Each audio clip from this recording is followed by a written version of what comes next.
Hello friends, ad hoc જીપીએસસીની vision IAS lecture સિરીઝમાં આપ સૌનું ફરીથી સ્વાગત છે. કરંટ અફેર્સ ઓગસ્ટ 2020ની મેગેઝિનમાં આજે આપણે ઇકોનોમી પોર્શનના જે ત્રણ ટોપિક છે એ કવર કરાવવાની કોશિશ કરવાની છે, જેમાં પહેલું છે transparent taxation honouring the honest platform.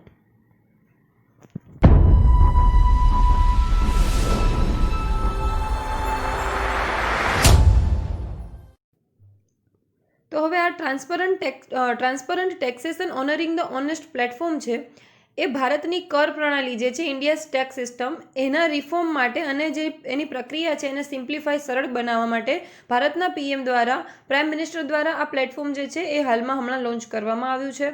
હવે આ પ્લેટફોર્મ વિશે જે છે થોડી માહિતી મેળવી લઈએ. આનો એમ છે easing the tax compliance and also rewarding honest tax payer, એટલે કે આપણું જે કર અનુપાલન જે છે એને અહીંયા સરળ બનાવવું, એટલે કે કોઈ વ્યક્તિ માટે કરનું જે અનુપાલન છે અહીંયા ઇઝી થઈ જાય અને જે ઓનેસ્ટ ટેક્સ પેયર જે છે એને પણ અહીંયા રિવોર્ડ મળે. એના માટે આ જે પ્લેટફોર્મ છે એ બનાવવામાં આવ્યું છે. હવે આ પ્લેટફોર્મના મેઇન 3 ફીચર છે. પહેલું છે ફેસલેસ અસેસમેન્ટ, બીજું છે ફેસલેસ અપીલ અને ત્રીજું છે ટેક્સ પેયર ચાર્ટર. બરાબર, આ ત્રણે વસ્તુ આપણને યાદ હોવી જોઈએ: ફેસલેસ અસેસમેન્ટ, ફેસલેસ અપીલ અને ટેક્સ પેયર ચાર્ટર. હવે ફેસલેસ અસેસમેન્ટમાં જોઈએ કે શું થાય છે. ફેસલેસ અસેસમેન્ટ એટલે અહીંયા જે ટેક્સ ઓફિસર છે કે જે ટેક્સ પેયરનું અહીંયા અસેસમેન્ટ કરે છે કે એને કેટલો ટેક્સ ભરવાનો છે, એના એ જે છે ડેટા એનાલિટિક્સ અને આર્ટિફિશિયલ ઇન્ટેલિજન્સ દ્વારા થશે. અહીંયા જે ઓફિસર છે એને ખબર નથી કે કોનું અસેસમેન્ટ કરી રહ્યું છે અને ટેક્સ પેયરને ખબર નથી કે કયો ઓફિસર જે છે એ મારા કરનું કે મારા ટેક્સનું જે છે એ અહીંયા અસેસમેન્ટ કરી લે છે. એટલે અહીંયા ડાયરેક્ટ કોન્ટેક્ટ જે છે એ અહીંયા કોઈ પણ ટેક્સ પેયર કે ઇન્કમ ટેક્સ ઓફિસર વચ્ચે આપણને જોવા નથી મળતો. ત્યારબાદ છે ફેસલેસ અપીલ. ફેસલેસ અપીલની અંદર પણ એવું છે કે જ્યારે આ અપીલ જે છે એને રેન્ડમલી કોઈ પણ ઓફિસર જે છે અલોટ કરવામાં આવે છે જે તે અપીલ માટે કન્ટ્રીના કોઈ પણ જગ્યાએથી. બરાબર, અહીંયા એ પણ નથી કે એ જ સિટીનો જે ઇન્કમ ટેક્સ ઓફિસર છે એ જે તે અપીલ જે છે એ અહીંયા સાંભળશે, એવું પણ નથી. અહીંયા કન્ટ્રીના કોઈ પણ ઓફિસરને અહીંયા અલોકેશન જે છે કરવામાં આવશે ને આ લોકેશન છે રેન્ડમ હશે, એટલે ફેસલેસ અપીલ. ટેક્સ પેયરનું ચાર્ટર જો એની વાત કરીએ તો ટેક્સ પેયરના ચાર્ટરની અંદર rights and responsibility of both tax officers and tax payer, એટલે ટેક્સ ઓફિસર અને ટેક્સ પેયરની જે અહીંયા ટેક્સ પેયર બેવની જે રિસ્પોન્સિબિલિટી અને બે રાઇટ્સ હશે એ અહીંયા જે છે એ એક ટેબલના ફોર્મમાં આપેલા હશે, એને કહીશું આપણે ટેક્સ પેયર ચાર્ટર. બરાબર, એટલે કે અહીંયા કઈ સર્વિસીસ જે છે આઈટી ડિપાર્ટમેન્ટે ટાઈમલી સિટીઝનને પ્રોવાઈડ કરવાની છે એ વસ્તુ આપણને ટેક્સ પેયર ચાર્ટરમાંથી મળી જશે. ત્યારબાદ આ પ્લેટફોર્મના એમને જોઈ લઈએ. તો આ પ્લેટફોર્મનો એમ છે કે જે ટેક્સ પેયરની પ્રોબ્લેમ છે એને સોલ્વ કરવી, એને હેરાન કર્યા વગર. બરાબર, અત્યારે હાલમાં જે ટેક્સ પેયર છે એને એક ટેક્સ કર જે ચૂકવણી કરવાની હોય એમાં પણ ઘણી બધી હેરાનગતિ થતી હોય છે. તો હેરાનગતિ વગર જે એમની પ્રોબ્લેમ્સ છે એ સોલ્વ કરવા, એમના ઇસ્યુને સોલ્વ કરવા અને અહીંયા એ એન્શ્યોર કરવું, એ ખાતરી કરવી કે કોઈ પણ પ્રકારની મેટર હોય, સ્ક્રુટિનીની વાત હોય, નોટિસની કે સર્વેની, અહીંયા ડાયરેક્ટ કોન્ટેક્ટ જે છે એ ન થવો જોઈએ કોઈ પણ પ્રકારના ઓફિસર્સ વચ્ચે અને જે ટેક્સ પેયર છે એની વચ્ચે. ત્યારબાદ આ નવા પ્લેટફોર્મ જે છે, નવા પ્લેટફોર્મમાં ફક્ત ફેસલેસની જ વાત નથી, પરંતુ આનો મેઇન એમ એ છે કે જે કોન્ફિડન્સ છે ટેક્સ પેયરનું એને બૂસ્ટ કરવું, વધારે એ લોકોને વિશ્વાસ જાગે એ, અને જે એ લોકોનો ડર છે ટેક્સેશનની જે પ્રોસેસ છે એને લઈને એ ડરને અહીંયા દૂર કરવો, આ એનો મેઇન એમ છે પ્લેટફોર્મનો. બરાબર, ત્યારબાદ આપણે જોઈએ કે આ આપણને બીજું કયું આ પ્લેટફોર્મ છે એના અલગ કયા ફીચર છે. તો કે અહીંયા પ્રાઇવસી અને જે કોન્ફિડન્શિયાલિટી જે છે એનું ધ્યાન રાખવામાં આવશે, એટલે કે ગોપનીયતાની જે છે અહીંયા પૂરેપૂરી ખાતરી આપવામાં આવે છે ઇન્કમ ટેક્સ પેયરની. બરાબર, ત્યારબાદ છે કરપ્ટ પ્રેક્ટિસ, જે ભ્રષ્ટાચાર જે છે એ પણ અહીંયા આપણને હવે દૂર થતો દેખાશે, ભ્રષ્ટાચાર છે થઈ શકશે નહીં. આ ઉપરાંત હવે આ એક શિફ્ટ છે આપણું ટુવર્ડ્સ એના તરફનું,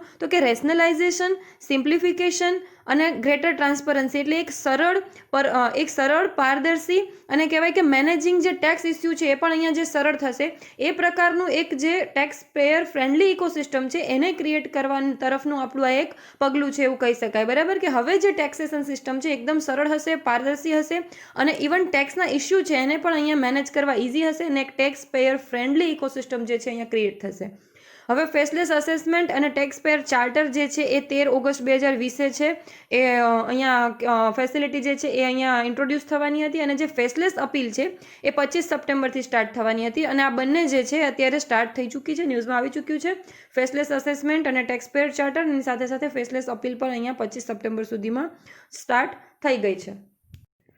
હવે આપણે થોડું ડાયરેક્ટ ટેક્સ વિશે જોઈ લઈએ. ડાયરેક્ટ ટેક્સ શું છે? ડાયરેક્ટ ટેક્સ એ એવો ટેક્સ ટેક્સ છે કે જેમાં incidence and impact of taxation fall on the same entity, એટલે જેના પર અહીંયા ટેક્સ લાગુ કરવામાં આવે છે અથવા તો ગવર્મેન્ટ પાસેથી જેની પાસેથી ટેક્સ ગવર્મેન્ટ લે છે, બરાબર, એ વ્યક્તિ અને જેના પર એની અસર થાય છે એ વ્યક્તિ બંને એક જ છે, બરાબર, એટલે એને ડાયરેક્ટ ટેક્સ કહેવાય. જેમ કે ઇન્કમ ટેક્સ તમે લઈ લો તો ઇન્કમ ટેક્સ છે એ ગવર્મેન્ટ કોની પાસેથી લેશે, તો કે આ એ વ્યક્તિ પાસેથી ઇન્કમ ટેક્સ લેશે, અને આની અસર જે છે એટલે કે આ જે પૈસા છે કોના જશે, તો કે આ એ વ્યક્તિના જ જશે, એટલે આને આપણે કહીશું ડાયરેક્ટ ટેક્સ. જ્યારે ઇનડાયરેક્ટ ટેક્સમાં શું હોય કે આ બંને વ્યક્તિ અલગ અલગ હોય. એમાં શું થશે, તમે જીએસટી લઈ લો, જીએસટી શું થશે કે કોઈ એક પેકેટ પર જીએસટી લાગે છે, પાર્લેજીના પેકેટ પર જીએસટી લાગે છે, આ જીએસટીની જે રકમ છે કોણ ચૂકવે છે, તો કે જે પાર્લેજીનું પેકેટ ખરીદે છે એ ચૂકવે છે, પણ એને સરકાર સુધી કોણ પહોંચાડશે, તો કે એને બનાવનાર વ્યક્તિ પહોંચાડશે પાર્લેજીને. તો આ રીતે અહીંયા ટેક્સ, ડાયરેક્ટ ટેક્સ અને ઇનડાયરેક્ટ ટેક્સનો જે છે આપણે ડિફરન્સ જોઈ શકીએ છીએ. ડાયરેક્ટ ટેક્સ જે છે એ પ્રોગ્રેસિવ ટેક્સ છે, એટલે કે અહીંયા જેટલું તમારી ઇન્કમ વધશે એટલો તમારા પર ટેક્સ પણ વધતો જશે, બરાબર, એટલે જેટલો અમીર વ્યક્તિ એના પર વધારે ટેક્સ, એને આપણે ડાયરેક્ટ ટેક્સ. જ્યારે ઇનડાયરેક્ટ ટેક્સમાં પાર્લેજીનું પેકેટ છે ને એ અંબાણી લેશે ને તો એને પણ એટલો જ જીએસટી આપવો પડશે, અને કોઈ ઝૂંપડપટ્ટીવાળો વિસ્તાર, ઝૂંપડપટ્ટીવાળો વ્યક્તિ લેશે તો પણ એને પાર્લેજીના પેકેટ પર એટલા જ પૈસા આપવા પડશે. તો એને આપણે કહીશું કે આ ટેક્સ પ્રોગ્રેસિવ ટેક્સ નથી, બરાબર. આ બધા જે ટોપિક છે એક વખત ડાયરેક્ટ ટેક્સ, ઇનડાયરેક્ટ ટેક્સ શું છે બધું મૃણાલ સરના લેક્ચરમાં કવર કરાવેલા છે, ત્યાંથી જોઈ લેજો. It ease of various types such as income tax, corporate tax, dividend distribution tax, આ બધા જે છે એ ડાયરેક્ટ ટેક્સ છે, બરાબર. Security transaction tax, fringe benefit tax અને વેલ્થ ટેક્સ, આ બધા ડાયરેક્ટ ટેક્સ છે, જેમાંથી હમણાં ઘણા બધા ટેક્સ જે છે એ કાઢી પણ દેવામાં આવ્યા છે. ત્યારબાદ છે કે need for direct tax reform. Direct ટેક્સના રિફોર્મ કરવાની આપણને જરૂર કેમ પડી. કર પ્રણાલીમાં સુધારની વાત કરીએ કે જે ઇન્કમ ટેક્સ આપણું સ્ટ્રક્ચર છે, આવકવેરાનું જે આપણું માળખું છે, આ આવકવેરાના માળખાને સરળ બનાવવા અને તાર્કિક બનાવવા, રેશનલાઇઝેશન કરવા, આના માટે આપણે ટેક્સ રિફોર્મની જરૂર છે. ડાયરેક્ટ ટેક્સના જે રિફોર્મ છે એની જરૂર છે. આ જે રેટ સ્ટ્રક્ચર છે આપણું એ લગભગ 20 વર્ષથી સેમ રહ્યું છે એવું કહી શકાય, બરાબર. આ ઉપરાંત આમાં જે એક્ઝેમ્પશન્સ આપવામાં આવે છે એને પણ અહીંયા આપણે વધારે એના પર પણ વિચાર કરવાની જરૂર છે. કયા પ્રકારના એક્ઝેમ્પશન્સ એટલે કે કર છૂટ આપવામાં આવતી હોય છે ઇન્કમ ટેક્સ ઉપર, બરાબર. તો આ કર છૂટ, જેમ કે સેવિંગ ઉપર તમે ઇન્સેન્ટિવ આપણને મળે, જેમ કે સ્મોલ સેવિંગ સ્કીમ્સ છે, પીપીએફ છે એની અંદર, તો આ પ્રકારના એક્ઝેમ્પશન્સ આપવામાં આવે છે કર છૂટ, એના પર પણ અહીંયા વધુ વિચાર કરવાની જરૂર છે, અને 20 વર્ષથી સેમ માળખું રહ્યું છે એટલે અહીંયા ડાયરેક્ટ ટેક્સ રિફોર્મની જરૂર છે. ત્યારબાદ છે કે કોર્પોરેટ ટેક્સ રેટ સ્ટ્રક્ચર અને જે ફેઝ આઉટ એક્ઝેમ્પશન્સ છે એની વાત કરવામાં આવી છે. કોર્પોરેટ ટેક્સ રેટ સ્ટ્રક્ચર જે છે એને પણ અહીંયા સરળ બનાવવા માટે અને ફેઝ આઉટ એક્ઝેમ્પશન્સ છે એને ફરી અહીંયા રીથિંક કરવાની વાત કરી છે કે અહીંયા એક્ઝેમ્પશન્સ જે છે એટલે કે કરછૂટ, કોર્પોરેટ્સને જે કરછૂટ આપવામાં આવે છે એ અહીંયા ઇક્વિટેબલ નથી વર્ટિકલી, એટલે કે સમાન નથી. અહીંયા શું થાય છે અમુક વાર કે જે સ્મોલ ફર્મ્સ છે એ વધુ અહીંયા એમને ટેક્સ ચૂકવવો પડે છે. તો આ પ્રકારની જે આપણી કર પ્રણાલી છે આને આપણે એવું કહી શકીએ કે વાંધાવાળી છે. આના લીધે અહીંયા જે છે અમુક સુધારની જરૂર છે. આ ઉપરાંત અહીંયા રેવન્યુ લોસ થઈ રહ્યો છે ગવર્મેન્ટને. આ આટલા બધા જે એક્ઝેમ્પશન્સ આપવામાં આવે છે કોર્પોરેટ્સને ટેક્સમાં એટલે કે કર છૂટ આપીએ છીએ એના કારણે સરકારને અહીંયા રેવન્યુ લોસ પણ થાય છે, તો એને પણ અહીંયા સુધારવાની જરૂર છે. ત્યારબાદ છે વાઇડન ધ ટેક્સ બેઝ, બરાબર, એટલે ટેક્સનો બેઝ જે છે એને અહીંયા મોટો કરવાની વાત છે, બરાબર. It will help to deal with the problem of potential revenue loss due to lower tax rate and simplify the tax structure. એટલે આનાથી શું થશે કે લોવર ટેક્સ રેટની સાથે તમે વધારે રેવન્યુ જે છે એ જનરેટ કરી શકશો. તમે વિચારો કે 5 વ્યક્તિ ટેક્સ ચૂકવતા હોય, બરાબર, અને 10 વ્યક્તિ ટેક્સ ચૂકવતા હોય, તો અહીંયા 5 વ્યક્તિ જે છે એ અહીંયા આપણને 2 રૂપિયા ટેક્સ આપે છે. વિચારો 2 રૂપિયા ટેક્સ, તો અહીંયા આપણને કેટલા 10 રૂપિયા થશે. જ્યારે અહીંયા આ 10 વ્યક્તિ છે એ 1 રૂપિયો ટેક્સ આપશે તો પણ આપણને અહીંયા 10 રૂપિયા જે છે એ મળી જશે. તો આ રીતે આપણે અહીંયા શું થયું કે આપણો ટેક્સ બેઝ જે છે એ વધારી દીધો અને એનું જે ટેક્સ રેટ છે એ ઓછો કર્યો છે, છતાં બી આપણને રેવન્યુ જે છે અહીંયા સેમ થઈ રહ્યું છે. એટલે આવી રીતે જો ટેક્સ બેઝ વધી જાય એટલે કે ટેક્સની ચૂકવણી કરવાવાળા વધી જાય તો પછી અહીંયા આપણને જે લોવર ટેક્સની સાથે વધારે રેવન્યુ જે છે એ પણ આપણે અહીંયા જનરેટ કરી શકીએ છીએ. ત્યારબાદ છે રિડ્યુસિંગ ધ ટેક્સ લિટિગેશન. જે કર માટેના જે વિવાદો હોય છે એને અહીંયા ઘટાડવા માટે પણ આ પ્લેટફોર્મની જરૂર છે અને રિફોર્મ્સની પણ આપણને જરૂર છે. Need of technology infusion. Technology જે છે એને વધુ ને વધુ અહીંયા એડમિનિસ્ટ્રેશનમાં વધુ આપણી ઇમ્પ્રૂવ એફિશિયન્સી, અસરકારકતા જે છે ટેક્સ કલેક્શનની, એ ટેક્સ કલેક્શનની અસરકારકતા વધારવા માટે ટેકનોલોજી ઇન્ફ્યુઝન છે એ પણ અહીંયા જરૂરી હતું. ત્યારબાદ છે better synchronise with global economy. Global economy સાથે આજે આપણે ભારત જે છે એ વિશ્વ માર્કેટ સાથે જોડાઈ ચૂક્યું છે. તો આવા સમયે પણ આપણે ટેક્સ રિફોર્મની જરૂર પડે.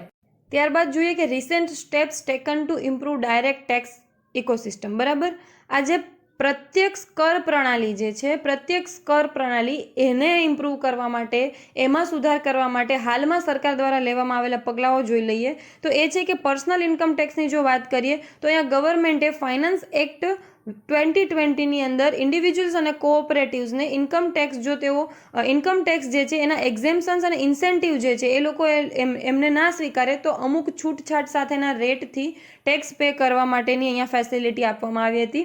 ત્યારબાદ છે એબોલ્યુશન ઓફ ડિવિડન્ડ ડિસ્ટ્રીબ્યુશન ટેક્સ, જે ડીડીટી જે છે, ડિવિડન્ડ ડિસ્ટ્રીબ્યુશન ટેક્સ, એને અહીંયા અબોલિશ કરી દેવામાં આવ્યો હતો કે જે તમને ડિવિડન્ડ મળી રહ્યું છે. પહેલાં એવું હતું કે જે શેરનું ડિવિડન્ડ હોય, આ ડિવિડન્ડ પર પણ જે ગવર્મેન્ટના ટેક્સ આપવો પડતો હતો. તો હવે આ જે ડિવિડન્ડ ડિસ્ટ્રીબ્યુશન ટેક્સ જે છે એ પણ અહીંયા અબોલિશ કરવામાં આવ્યો છે. વિવાદ સે વિશ્વાસ જે છે એના દ્વારા પેન્ડિંગ ટેક્સ ડિસ્પ્યુટ જે છે એને અહીંયા રિઝોલ્વ કરવામાં આવ્યા હતા. ફેસલેસ ઈ અસેસમેન્ટ સ્કીમ દ્વારા જે ડાયરેક્ટ કોન્ટેક્ટ છે એને અહીંયા અવોઇડ કરી, એને એલિમિનેટ કરી, અહીંયા રદ કરી અને પછી જે ભ્રષ્ટાચાર છે એને ઓછો કરવા માટેની પણ અહીંયા પૂરી કોશિશ કરવામાં આવી હતી. ડોક્યુમેન્ટ આઇડેન્ટિફિકેશન નંબર દ્વારા અહીંયા ડોક્યુમેન્ટ આઇડેન્ટિફિકેશન નંબર એટલે શું? આપણે આગળ અપીલની વાત કરી હતી ને, અપીલ, કે ભાઈ અપીલ જે છે એ જે ઓફિસર પાસે જાય છે એને ખુદને નહીં ખબર હોય કે અપીલ કોની છે અને એ અપીલ કરતાને નહીં ખબર હોય કે ઓફિસર કોણ છે. એટલે આવા ટાઈમે અહીંયા એની એક ડોક્યુમેન્ટ જે છે એ જનરેટ થશે ને, એનું એક DIN એટલે ડોક્યુમેન્ટ આઇડેન્ટિફિકેશન નંબર જે છે જનરેટ થશે અને આ DIN જે છે એ રેન્ડમલી કોઈ એક ઓફિસરને જે છે અલોકેટ કરવામાં આવે છે અને એના પર જે છે આગળ પ્રોસિજર ચાલે છે. તો આ રીતે ડોક્યુમેન્ટ આઇડેન્ટિફિકેશન નંબર જે છે એ આપવામાં આવ્યો. ત્યારબાદ raising of monetary limit for filing appeal. Appeal જે ફાઇલ કરવા માટે મોનિટરી લિમિટ જે છે વધારી દીધી છે, જેથી કરીને આમ કારણ વગરના જે લિટિગેશન થતી હતી કે અપીલ્સ થતી હતી એ હવે નહીં થાય. તો આ જે લિમિટ છે એ પહેલાં 20 લાખ હતી, જ્યાંથી 50 લાખ કરી દેવામાં આવી છે જો તમારે ઇન્કમટેક્સ એપેલેટ ટ્રિબ્યુનલમાં જવું હોય. એવી જ રીતે જો તમારે હાઈકોર્ટમાં અપીલ કરવી હોય તો 50 લાખ હતી, હવે 1 કરોડ થઈ ગઈ છે. અને સુપ્રીમ કોર્ટની વાત કરીએ તો 1 કરોડ જે હતી લિમિટ એ હવે 2 કરોડ કરી દેવામાં આવી છે. ત્યારબાદ આ અમુક ડેટા છે જેને આપણે ખાસ કરીને યાદ રાખવાનો છે અને આ પ્રકારના ડેટા જે છે એને આપણે જ્યારે મેન્સની અંદર આન્સર રાઇટિંગ કરીએ છીએ એવા ટાઈમે આ ડેટાનો ઉપયોગ આપણે ફૂડર પોઈન્ટ તરીકે, મેન્સ ફૂડર પોઈન્ટ તરીકે કરી શકીએ છીએ. આપણે જે પણ પોઈન્ટ લખીએ છીએ એના સપોર્ટમાં. બરાબર, તો અહીંયા છે કે ઇન્કમ ટેક્સ રિટર્ન જે છે એટલે 5% ઓફ પોપ્યુલેશન જે છે ઇન્કમ ટેક્સ રિટર્ન ભરી રહી છે અને એમાંથી ફક્ત 15 મિલિયન એટલે કે 1.15% જે છે એકચ્યુઅલી પે જે ટેક્સ છે એ પે કરી રહી છે. બરાબર, કારણ કે આપણે રિટર્ન ભરીએ પછી અમુકને તો એ ફરી મળી જવાના છે પૈસા. એટલે જે એકચ્યુઅલી ટેક્સ પેઇંગ જે આપણે ટેક્સ પેયર જોઈએ તો એ ખાલી આખા આપણા ભારતની અંદર 1.15% છે. એટલે આપણો ટેક્સ બેઝ જે છે એ ઓછો છે એવું કહી શકાય અહીંયા. આ ઉપરાંત આપણો જે ટેક્સ ટુ GDP રેશિયો જે છે એ પણ 17% છે. ફાઇનાન્શિયલ યર 20ની અંદર આપણને અહીંયા 70% ટેક્સ ટુ GDP રેશિયો મળ્યો છે. એટલે કે આપણું જે ટેક્સ ટુ GDP રેશિયો એટલે જે આપણું ટોટલ GDP છે એની સામે ટેક્સ આપણને કેટલો કલેક્ટ થાય છે એને આપણે ટેક્સ ટુ GDP રેશિયો કહીએ છીએ. આ આપણો 17% છે. બરાબર, એટલે જ્યારે મેન્સમાં લખતા હોય ત્યારે આ બધા જે પોઈન્ટ્સ છે એનો ઉપયોગ આપણે આપણા આન્સરને વધુ ક્વોલિટીવાળો બનાવવા માટે કરી શકીએ છીએ. આ ઉપરાંત આપણે આ એક ફેક્ટ યાદ રાખવાનો છે કે higher tax to GDP ratio means that the economy's tax buoyancy is a strong. એટલે જે આપણું ટેક્સ રેવન્યુ જે છે GDPની સાથે સાથે એ વધી રહ્યું છે. જેમ GDP વધે છે એમ આપણું ટેક્સ રેવન્યુ પણ વધે છે. એટલે ટેક્સ બોયન્સી જે છે આપણી સ્ટ્રોંગ છે જો ટેક્સ ટુ GDP રેશિયો જે છે હાયર હોય તો, પરંતુ આપણે એટલો હાયર છે નહીં. તો આ હતું આપણું જે આર્ટિકલ ટેક્સ રિફોર્મને related, transparent taxation honouring the honest platform. ત્યારબાદ આપણે વાત કરવાની છે એક્સપોર્ટ પ્રિપેર્ડનેસ ઇન્ડેક્સ EPI 2020 વિશે. EPI 2020 એક્સપોર્ટ પ્રિપેર્ડનેસ ઇન્ડેક્સ 2020 હાલમાં નીતિ આયોગ અને ઇન્સ્ટિટ્યૂટ ઓફ કોમ્પિટિટિવનેસે સાથે મળીને એક્સપોર્ટ પ્રિપેર્ડનેસ ઇન્ડેક્સ રિપોર્ટ 2020 જે છે રિલીઝ કરવામાં આવ્યો છે. અહીંયા યાદ રાખી લેવું જરૂરી છે, પ્રિલિમ્સમાં ફેક્ટ પૂછાઈ શકે છે. ઇન્સ્ટિટ્યૂટ ઓફ કોમ્પિટિટિવનેસ અને નીતિ આયોગ દ્વારા રિપોર્ટ જે છે એ રિલીઝ કરવામાં આવે છે. EPI 2020 વિશે થોડી માહિતી મેળવી લઈએ તો EPI 2020 એક ડેટા ડ્રીવન એફર્ટ છે. ડેટા આધારિત એક એવો એફર્ટ છે કે જેના દ્વારા એક્સપોર્ટ પ્રમોશનના જે ક્રુશિયલ એરિયા છે એને આઈડેન્ટિફાય કરવામાં આવે છે. એટલે કે કયા એરિયા છે, એવા કયા મહત્ત્વના એરિયા છે કે જેમાં આપણે નિકાસને જે છે પ્રમોશનની જરૂર છે એવા એરિયાને અહીંયા આઈડેન્ટિફાઈ કરવામાં આવે છે. એરિયાથી અહીંયા મતલબ છે કે કયું ક્ષેત્ર અને એની સાથે સાથે એની કઈ પ્રોડક્ટ છે કે જેમાં એક્સપોર્ટ પ્રમોશન કરવું જરૂરી છે, એની સાથે સાથે કઈ ઇન્ડસ્ટ્રી છે કે જેમાં એક્સપોર્ટ પ્રમોશન વધુને વધુ કરવું જરૂરી છે. આ પ્રકારે વિવિધ એરિયા જે છે એને અહીંયા આઈડેન્ટિફાઈ કરવાનો એક ડેટા ડ્રીવન એફર્ટ છે, ડેટા પરથી કરવામાં આવેલો એક એફર્ટ છે. પ્રાઇમરી ગોલ જોઈ લઈએ આપણા ઇન્ડેક્સનો કે primary goal of the index આ કયું છે તો કે વિવિધ પ્રકારના જે ભારતના રાજ્યો છે એની વચ્ચે કોમ્પિટિશન કરાવી, એની વચ્ચે એક સ્પર્ધા ઊભી કરવી નિકાસને લઈને. બરાબર, શું છે આનો મેઇન ગોલ ઇન્ડેક્સનો તો કે વિવિધ પ્રકારના રાજ્યો વચ્ચે એક સ્પર્ધાત્મક વાતાવરણ ઊભું કરવું.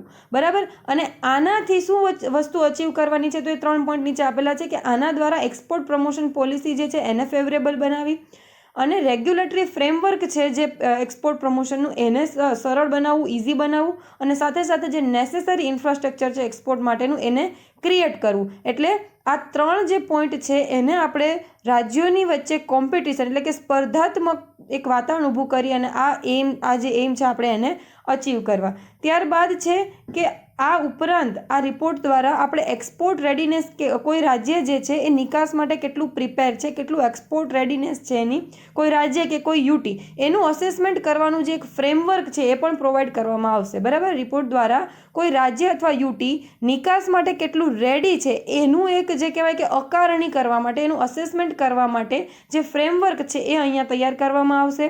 આ ઉપરાંત જે અન્ય પર્પઝ છે અથવા તો રિપોર્ટમાં જે અન્ય મેન્શન વસ્તુઓ છે એ જોઈ લઈએ તો એ છે ranking of states and UT based on their index score.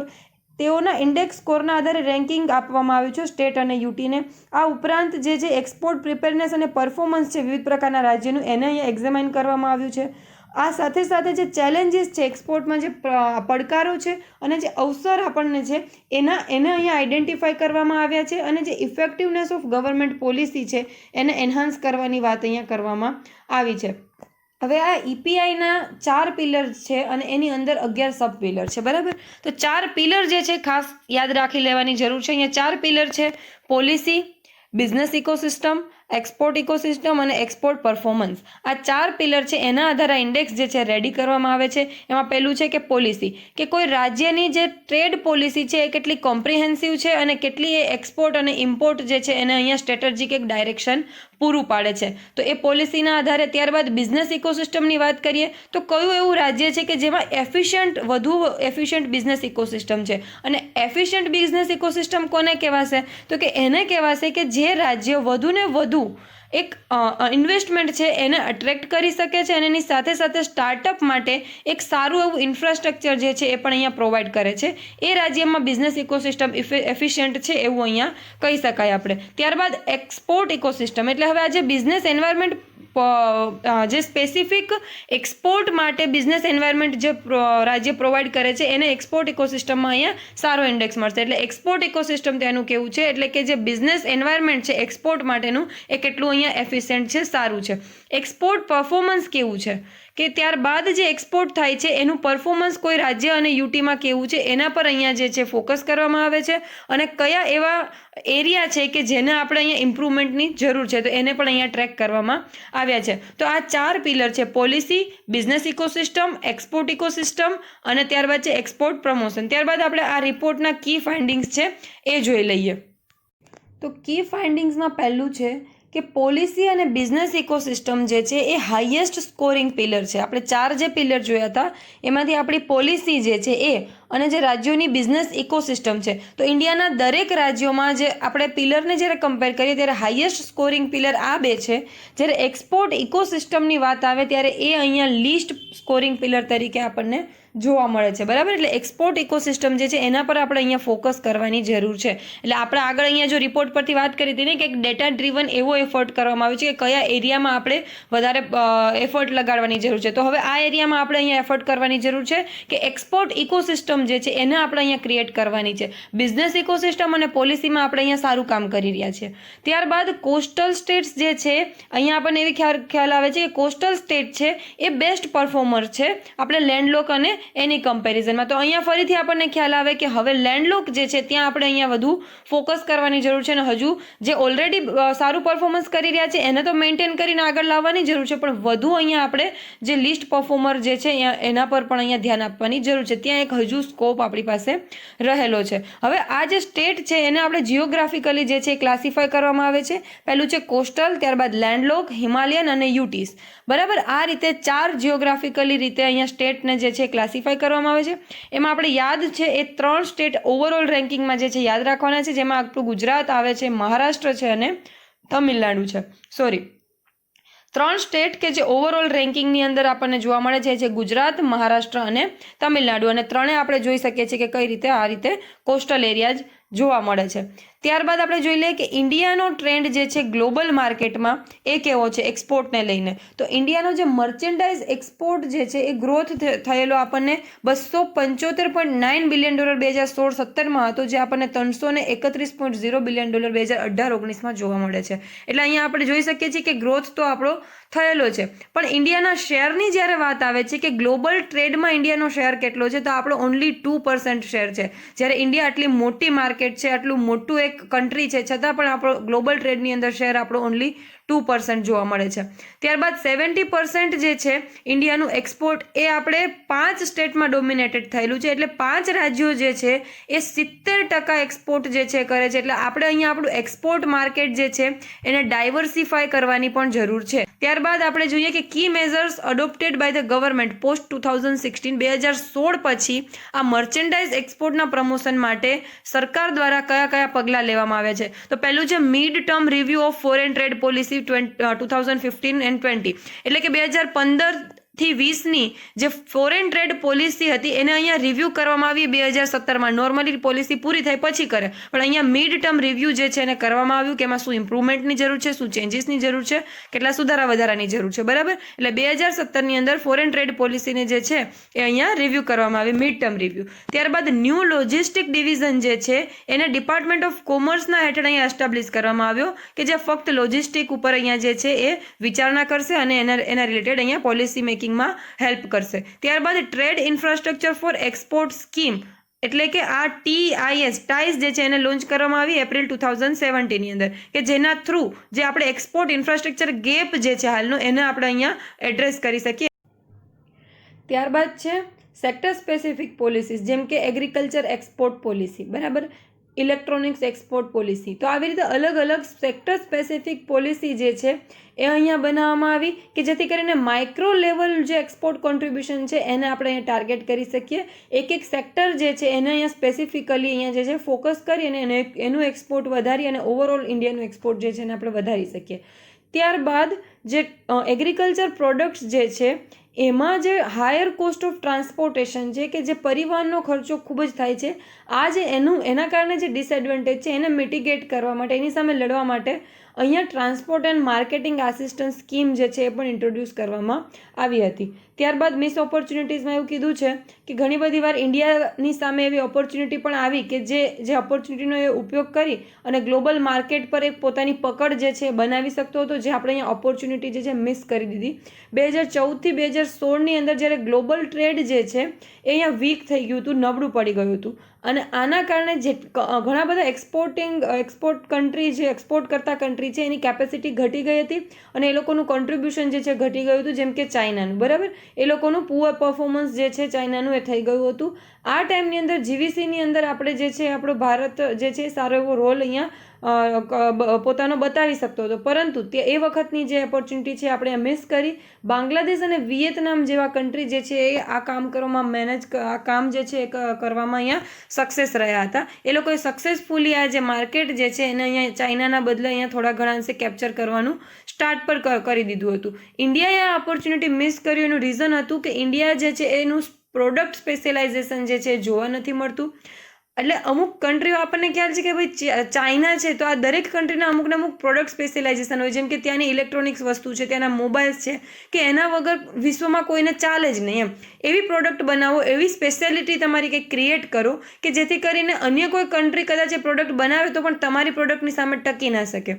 એવું ઇન્ડિયા પાસે કોઈ વસ્તુ નથી. આપણી પાસે બહુ બધી પ્રોડક્ટ છે, પણ એક બી પ્રોડક્ટમાં આપણે સ્પેશિયલાઇઝેશન આપણે મેળવેલું નથી. જાપાનનું લઈ લો તો ઓટોમોબાઈલ સેક્ટરમાં આપણને ખ્યાલ છે કે કેવી રીતે જાપાનનું જ નામ આવશે, તો જાપાને પણ પોતાનું એક અલગ ક્ષેત્ર ઊભું કરેલું છે. વિયેતનામ લઈ લો તો ટેક્સટાઇલ જે છે એમાં એને ખાસું એવું નામ અહીંયા ઊભું કરેલું છે. તો આવી રીતે આપણી પાસે કોઈ પ્રોડક્ટ સ્પેશિયલાઇઝેશન નથી કે ભાઈ ઇન્ડિયાની આ વસ્તુ જે છે ખૂબ જ વખણાય.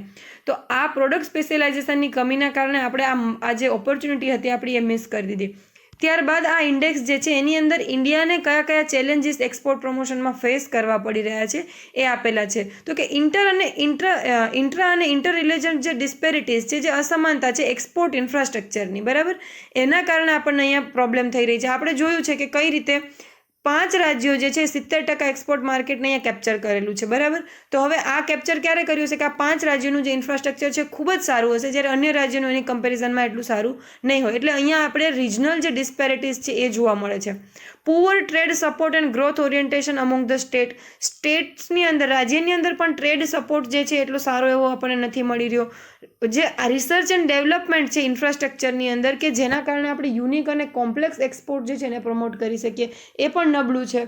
રિસર્ચ અને ડેવલપમેન્ટ ઇન્ફ્રાસ્ટ્રક્ચરમાં રિસર્ચ અને ડેવલપમેન્ટની પણ આપણને કમી જોવા મળે છે. ત્યારબાદ હવે આપણે શું કરવું જોઈએ, વે ફોરવર્ડની વાત કરીએ કે જે રિપોર્ટની અંદર સજેસ્ટ કરેલા છે, તો એ છે કન્વર્જન્સ.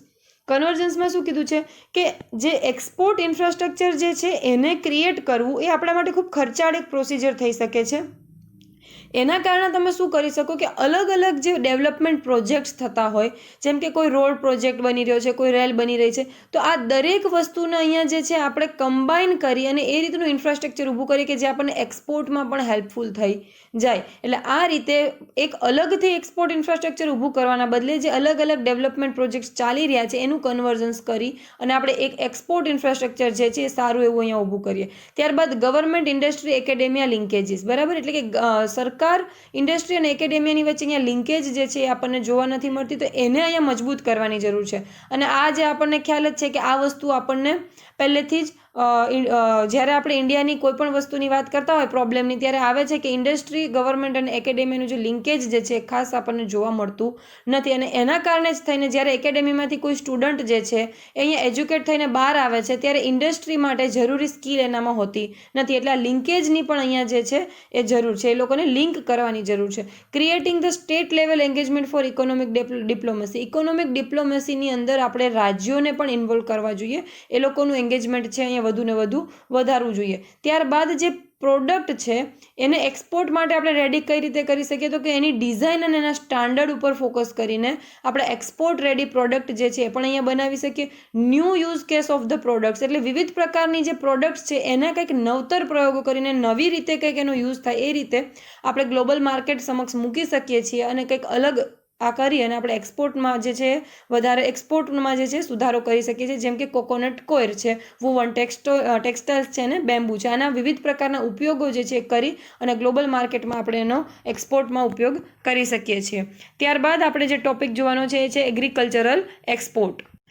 15th ફાઇનાન્સ કમિશન દ્વારા જે એગ્રીકલ્ચર એક્સપોર્ટ માટે high level expert group setup કરવામાં આવ્યું હતું, એ હાઈ લેવલ એક્સપર્ટ ગ્રુપ દ્વારા આ 15th ફાઇનાન્સ કમિશનને રિપોર્ટ જે છે સબમિટ કરવામાં આવ્યો છે. ત્યારબાદ એમનું ટર્મ ઓફ રેફરન્સ જોઈ લઈએ. Terms of reference high level expert ગ્રુપનું, તો એનું કાર્ય ટર્મ્સ ઓફ રેફરન્સ એટલે શું, કે એનું કાર્ય શું હતું, તો એને ટર્મ્સ ઓફ રેફરન્સ જે છે કાર્ય આપવામાં આવ્યું હતું કે જે એગ્રીકલ્ચર પ્રોડક્ટ છે, ભારતની એગ્રીકલ્ચર પ્રોડક્ટ, એને આ બદલતું જે આ વૈશ્વિક વ્યાપાર છે એમાં બદલતા વૈશ્વિક વ્યાપારમાં ભારતીય કૃષિ ઉત્પાદનોને કઈ રીતે આપણે વધુને વધુ એનું એક્સપોર્ટ કરી શકીએ અને સાથે સાથે ઇમ્પોર્ટ સબસ્ટિટ્યુશન, એટલે કે આપણે જે વધુને વધુ નિકાસ કરી શકીએ અને આયાતની અવેજીમાં જે આપણી પ્રોડક્ટ છે એને વધુને વધુ ઓપોર્ચ્યુનિટી આપી શકીએ. આ વસ્તુનું આકલન જે છે એ HLEGને કરવાનું હતું. ત્યારબાદ જે છે એક સ્ટ્રેટર્જી અને મેઝર્સ જે છે એ રેકમેન્ડ કરવાની વાત હતી. શેના માટેની સ્ટ્રેટર્જી અને મેઝર્સ, શેના માટેના માપદંડો, તો કે કઈ રીતે આપણે ફાર્મ પ્રોડક્ટિવિટી જે છે એ વધારી શકીએ, એટલે ખેત ઉત્પાદન જે છે વધારી શકીએ, અને સાથે સાથે કઈ રીતે આપણે હાયર વેલ્યુ એડિશન કરી શકીએ. હાયર વેલ્યુ એડિશન એટલે શું કે જે મેઇન રો મટીરિયલ હોય, એટલે ખેતરમાંથી જે વસ્તુ પ્રોડક્ટ બહાર આવે છે એમાં કંઈક વેલ્યુ એડિશન કરીને પછી આપણે એને એક્સપોર્ટ કરીએ. તો આ કઈ રીતે વધુ ને વધુ વેલ્યુ એડિશન જે છે એને વધારે સારું બનાવી શકાય. જેમ કે ટમેટા ઉગ્યા ખેતરની અંદર, તો એ એક ખેત ઉત્પાદ થયું આપણું, અને એની અંદર વેલ્યુ એડિશન થઈ અને પછી બને છે જે એને આપણે કેચઅપ કહીએ છીએ, એ થયું એનું વેલ્યુ એડિશન. એ જ રીતે કોઈ ફ્રૂટ ઉગ્યું તો એની અંદરથી પછી આપણે કોઈ એનો પાવડર બનાવીએ કે એવું કરીને પેક કરીને જ્યારે આપણે એક્સપોર્ટ કરીએ છીએ, તો અહીંયા આપણે શું કર્યું, એનું વેલ્યુ એડિશન કર્યું. તો આ રીતે કઈ રીતે આપણે વધુ ને વધુ હાયર વેલ્યુ એડિશન જે છે કરી શકીએ છીએ, અને કઈ રીતે આપણે ફાર્મ પ્રોડક્ટિવિટી વધારી શકીશું, એના માટેની જે સ્ટ્રેટેજી અને મેઝર્સ છે એ અહીંયા રેકમેન્ડ કરવાની વાત છે. ત્યારબાદ એવા પ્રાઇવેટ સેક્ટરનું ઇન્વેસ્ટમેન્ટ જે છે એ એગ્રીકલ્ચરમાં એને કયા અવરોધો જે છે એને આપણે અહીંયા આઈડેન્ટિફાય કરવાનું TOR જે છે એ HLEG ને આપવામાં આવ્યું હતું. ત્યારબાદ છે કે એપ્રોપ્રિએટ પરફોર્મન્સ બેઝડ ઇન્સેન્ટિવ જે છે સ્ટેટને એ કેટલા આપવા જોઈએ 2021-22 થી 2025-26 સુધીમાં, એ સજેસ્ટ કરવાનું હતું. એટલે કે સ્ટેટ ગવર્મેન્ટનું પરફોર્મન્સ કેવું છે એગ્રીકલ્ચર એક્સપોર્ટને લઈને, તો એના આધારે આપણે એને કંઈક ઇન્સેન્ટિવ આપવાનું છે સેન્ટર દ્વારા, તો એ કેટલું આપવું જોઈએ એ સજેસ્ટ કરવાની વાત કરી હતી 2021-22 થી લઈ 2025-26 સુધીના પરફોર્મન્સના આધારે. India status in agricultural export, કે ભારતની અત્યારે પરિસ્થિતિ શું છે કૃષિનું જે આપણે નિકાસ છે એની અંદર, તો એની અંદર આપણે જે છે second largest agriculture producer in the world, વિશ્વના બીજા સૌથી મોટા ઉત્પાદક દેશ છીએ, બરાબર. એક્સપોર્ટ કરતા નથી, શું છીએ આપણે, બીજા સૌથી મોટા ઉત્પાદક દેશ છીએ, એટલે આપણું સૌથી વધારે બીજા નંબર પર ઉત્પાદન ભારતની અંદર થાય છે, કૃષિ ઉત્પાદન. ત્યારબાદ વાત કરી છે કે 38.7 બિલિયન એગ્રીકલ્ચર ગુડ્સ જે છે આપણે 2019ની અંદર એક્સપોર્ટ કર્યું છે ઇન્ડિયામાંથી, જે ટોટલ પ્રોડક્શનના, ટોટલ આપણું જે એગ્રીકલ્ચર પ્રોડક્શન છે ઇન્ડિયાનું એના 7% છે. એટલે ઇન્ડિયાની અંદર સપોઝ કે 100 વસ્તુ પ્રોડ્યુસ થાય છે એગ્રીકલ્ચરમાં, તેમાંથી 7 વસ્તુને જ આપણે એક્સપોર્ટ કરીએ છીએ, બાકી તો બધી ઇન્ડિયામાં જ રહી જાય છે. એના રીઝન ઘણા બધા હોઈ શકે. એક તો એ કે ભારતની પોપ્યુલેશન છે તો આપણી જ ખપત એટલી છે. બીજું એ પણ એક હોઈ શકે કે આપણું જે કોલ્ડ સ્ટોરેજ છે, લોજિસ્ટિક છે, એ બધું ઇન્ફ્રાસ્ટ્રક્ચરના કારણે થઈને જે આપણો લોસ છે આ ખેત ઉત્પાદનોનો એ ખૂબ જ વધારે થઈ જાય છે, એના કારણે આપણે નથી કરી શકતા. ઇવન એક્સપોર્ટ ઇન્ફ્રાસ્ટ્રક્ચર છે એ પણ આપણું નબળું છે.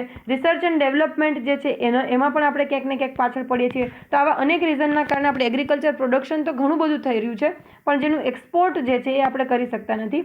વિશ્વમાં એગ્રીકલ્ચર એક્સપોર્ટની અંદર આપણે 13માં જે છે વિશ્વમાં આપણો નંબર આવે છે એગ્રીકલ્ચર એક્સપોર્ટમાં. એની અંદર જે લીડિંગ પ્રોડ્યુસર છે આપણે મિલ્ક, બનાનાસ અને મેંગોઝમાં, એટલે આપણે દૂધ જે છે એમાં, કેળા અને જે કેરી, આ 3 વસ્તુમાં લીડિંગ પ્રોડ્યુસર છે ભારત. એટલે કે આપણે આટલું બધું પ્રોડક્શન કરીએ છીએ છતાં પણ, એટલે ફર્સ્ટ નંબર પર આવીએ છીએ છતાં પણ વિશ્વમાં એગ્રીકલ્ચરલ એક્સપોર્ટની વાત આવે તો આપણે 13મા નંબર પર છીએ. ત્યારબાદ છે one key cause of the discrepancy between rank in the production and export is the large domestic demand of the population of 1.34 billion people. એટલે અહીંયા આપણે વાત કરી કે લાર્જ ડોમેસ્ટિક ડિમાન્ડ આપણી છે, આપણું પોપ્યુલેશન જ એટલી વધારે છે કે અહીંયા જ યુઝ થઈ જાય છે. ત્યારબાદ છે કે 2013 થી 2018ની અંદર આપણને રિલેટિવલી 2009 થી 2011નો જે ગ્રોથ હતો એના કરતાં અહીંયા સ્લો ડાઉન જોવા મળે છે. એક્સપોર્ટ જે છે કમ્પાઉન્ડ એન્યુઅલ ગ્રોથ રેટ એ 10% અહીંયા જે છે આવી અને 10% સુધીનું ઘટી જાય છે. એનું રીઝન છે ગ્લોબલ પ્રોસેસમાં જે ડ્રોપ આવ્યો. હવે બેક ટુ બેક ડ્રોટ પણ આનું ક્યાંક ને ક્યાંક રીઝન હતું. 2014, 2015 અને 2016ની અંદર જે છે દુષ્કાળનો આપણે સામનો કરવો પડ્યો, એના કારણે પણ આપણું એક્સપોર્ટ જે છે 10% CAGR થઈને આવી ગયું હતું.